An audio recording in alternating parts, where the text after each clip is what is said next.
50 suspected illegal miners have appeared in court in Mpumalanga. 6 were granted bail of 2,000 rand each.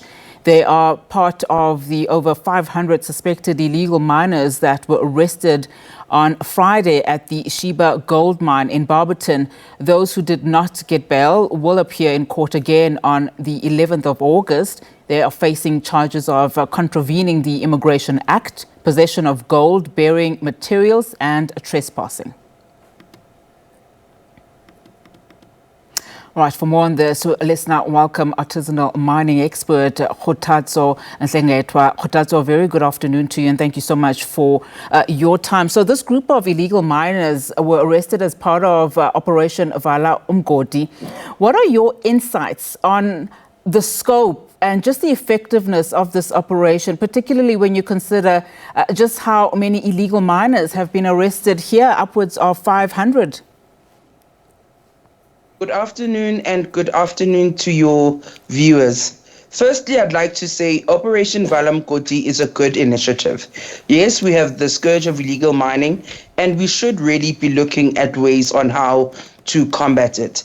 But the problem with this is that we are nipping the problem in the wrong place.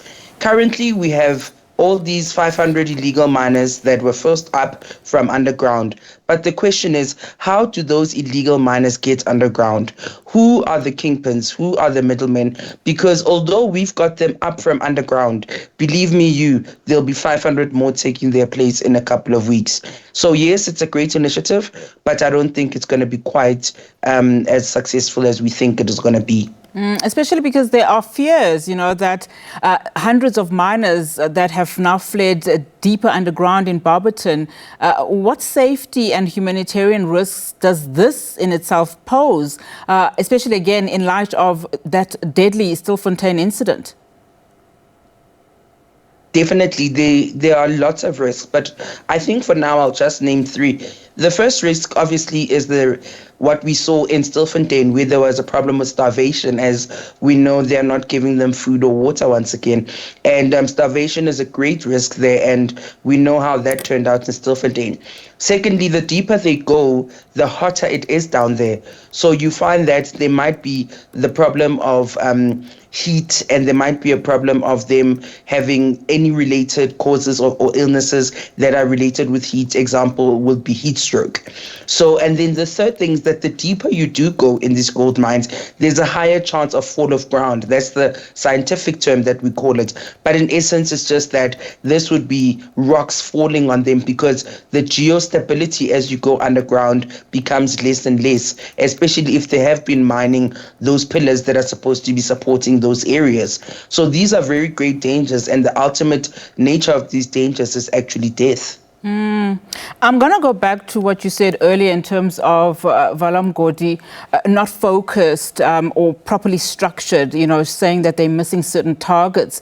When we talk about policy, I mean, what legal or policy gaps make it possible for illegal mining operations to continue, despite, of course, these repeated raids that we are seeing by police and these arrests, especially when you consider, as you said, the safety concerns?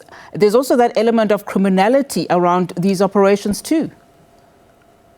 Definitely. And I think one thing for us to actually focus on is you must realize there's no charge that said illegal mining. The charge is either for trespassing or for having material that has unwrought gold. In our policy and in our regulation, in the Mining and Petroleum Resources Development Act, there actually is no crime that's called illegal mining. So the charges that are there are for trespassing and are for unwrought gold material. So that's the first gap that is there. Second of all, you find that these miners often have skills that they've gained from the past, or they have skills that have been transferred. And because of the high employment rates, either in South Africa or in surrounding countries, they come and their very first option for them is to come into illegal mining, because our research has shown that illegal mining is actually, even for the miners on the ground, is an activity that can bring them money to pay rent, to pay transport, to take kids to school. So you find that this criminality doesn't seem so criminal to them because they are making a living out of it. But the criminal who we should actually be looking at is the criminal who is making millions, if not billions, off the back of these exploited few. Because the Zamazamas we're seeing in that court are the exploited. Who we should be seeing is those in Houghton, those in Sandton. Those are the real big deals. And I wanted to ask that question. I mean, to what extent is this illegal mining in this country driven by these organized syndicates? And how, are the miners themselves exploited within these criminal structures? What does the extent look like? I mean, what are we talking about here? So we're looking at 5 layers within the illegal mining system. The first layer of the pyramid, you find that is the exploited Zamazama miner. The second layer is the gold buyers, those that actually buy mine from the Zamazama miners. The third layer is the gold distributor. So sometimes you can go on site, and when we do our research, we do find these 3 levels. But then we go to the 4th and 5th level, and this is the level that we call the invisible layers, where the gold goes from illegal to legal. And that is the level where it goes from the, this is the level where it goes from the illegal to legal, and that is the international buyer as well as the international distributor. That's where you find South African gold going to countries like Dubai, Malaysia, Thailand, and we don't know who gets it there. The Zamazama that we've arrested in the past couple of days doesn't know how to get gold from South Africa to those places.